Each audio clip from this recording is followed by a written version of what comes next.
হয়, নিশ্চিতভাৱে আপোনাৰ লগতে প্ৰতিদিন টাইমৰ সমূহ দৰ্শকলৈ ইংৰাজী নৱবৰ্ষৰ ওলগ যাচিছোঁ আৰু নৱবৰ্ষৰ এই প্ৰাকখনত এক শুভ সংবাদ দিবলৈ ওলাইছোঁ। মই বিশেষকৈ এই 2025 বৰ্ষতে মুকলি হ'ব ৰাজ্যৰ এটি জলপথ, আৰু যিটো জলপথ বিশেষকৈ যোগীঘোপাৰ পৰা ব্ৰহ্মপুত্ৰ নৈৰ মাজেৰে বাংলাদেশলৈ জাহাজ চলাচল কৰিব। আৰু ইতিমধ্যে প্ৰাৰম্ভিক কাম কাজ ইতিমধ্যে সম্পূৰ্ণ হৈছে।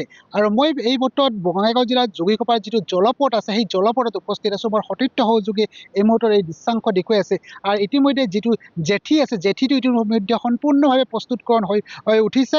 আৰু কেন্দ্ৰীয় মন্ত্ৰী সৰ্বানন্দ সোণোৱালৰ ইংগিতৰ বাবে ইয়াত অপেক্ষা কৰি থকা হৈছে।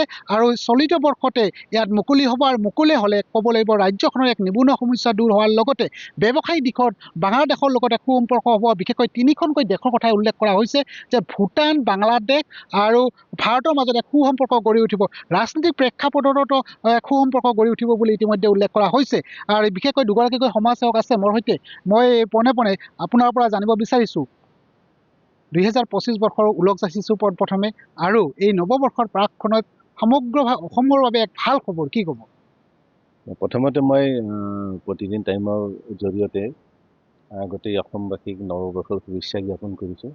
আৰু আজি মই প্ৰতিদিন টাইমত ক'বলৈ পাই যথেষ্ট সুখী হৈছে এইকাৰণে যে অসমৰ ভিতৰত মানে জল সম্পদ ক্ষেত্ৰত যি এক নতুন বিজনেছৰ বাৰ্তা আমি যোগীঘোপাবাসীয়ে বিশেষকৈ পাইছোঁ, তাৰ বাবে আমি যথেষ্ট আনন্দিত।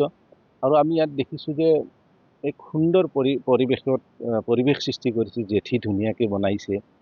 আৰু বিশেষকৈ ক'ব লাগিব যে লজিষ্টিক হাব অহাৰ পিছত আমাৰ যোগীঘোপাৰ মানে পৰিৱেশটো একেবাৰেই চেঞ্জ হৈ গৈছে, এক ধুনীয়া পৰিৱেশ আহি গৈছে।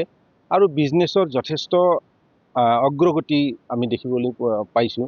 ইতিমধ্যে আমি দেখিছোঁ যে আহিছোঁ ইয়াত পাইছোঁ যে পথেৰে এক নতুন বিজনেছৰ সৃষ্টি এটা আমি দেখিবলৈ পাইছোঁ যে ভূটানৰ পৰা পাথৰ বালিবিলাক আহি জাহাজেৰে লোড হৈ বাংলাদেশলৈ গুচি যাব।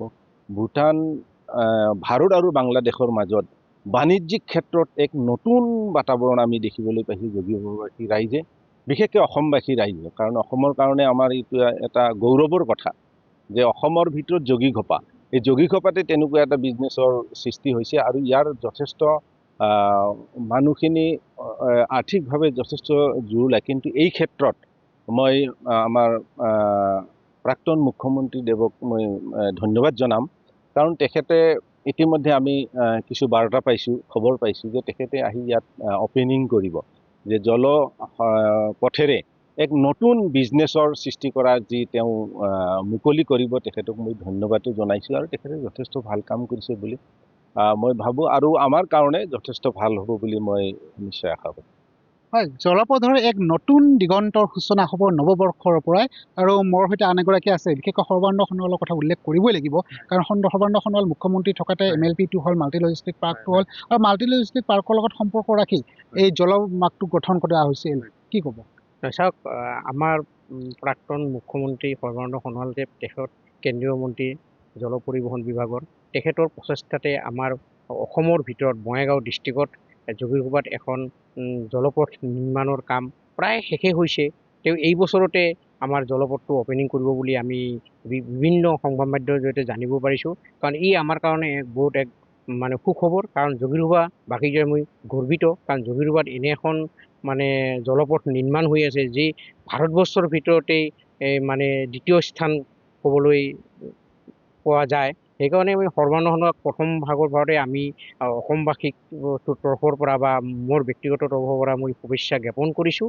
আৰু আমাৰ বাবে খুব সুখবৰ, কাৰণ আমাৰ যোগীঘোপাতে এই জলপথটো নিৰ্মাণ হৈ আছে। কিন্তু এই মুহূৰ্তত এটা কথা উল্লেখ কৰিবলৈ, ৰাজনৈতিক প্ৰেক্ষাপটত আহিছোঁ, যিহেতু বাংলাদেশৰ ৰাজনৈতিক প্ৰেক্ষাপট এই মুহূৰ্তত সুফল হৈ থকা নাই। আৰু বিশেষকৈ ভাৰতৰ লগত যিটো সম্পৰ্ক আছে সেই সম্পৰ্কটো যথেষ্ট ঘূণে ধৰিছে। কাৰণ বাংলাদেশৰ যিটো ৰাজনৈতিক প্ৰেক্ষাপট চলি আছে এই মুহূৰ্তত, আশা কৰিব পাৰিনে এই ব্যৱসায়িক সূত্ৰতা দি ৰাজনৈতিক সূত্ৰ ওলাব, য'ত ভাৰত আৰু বাংলাদেশৰ মাজত এটা সুসম্পৰ্ক গঢ়ি উঠিব? চাওক, বাংলাদেশৰো প্ৰত্যেকজন এনেকুৱা নহয়। কাৰণ যিবিলাক মানুহে এই কামবিলাক কৰি আছে বা বাংলাদেশৰ যি আপোনাৰ নিউজ পত্ৰ তেওঁলোকে বুজি পাব। কাৰণ আমাৰ ভাৰতবৰ্ষৰ লগত তেওঁলোকৰ যি সুসম্পৰ্ক আগৰ পৰাই চলি আছে এই উপংশ গৈ ৰাখিলে ভাৰতবৰ্ষৰো লাভ হ'ব, বাংলাদেশৰো লাভ হ'ব আৰু ভূটানৰ পৰাই আমাৰ তিনিখন দেশৰে আমাৰ লাভ হ'ব বুলি মই অনুমান কৰিছোঁ। আৰু এটা সময়ত তেওঁলোকে গম পাব বোলে এইটো ভাৰতবৰ্ষৰ লগত যি পৰিচালনা চলি আছে এইবিলাক বন্ধ কৰিব লাগে আৰু তেওঁলোকৰ সু অপৰামৰ্শ গঢ়ি তুলি আমাৰ ব্যৱসায়ী দিশত আমাৰ আগবাঢ়ি যাব লাগে।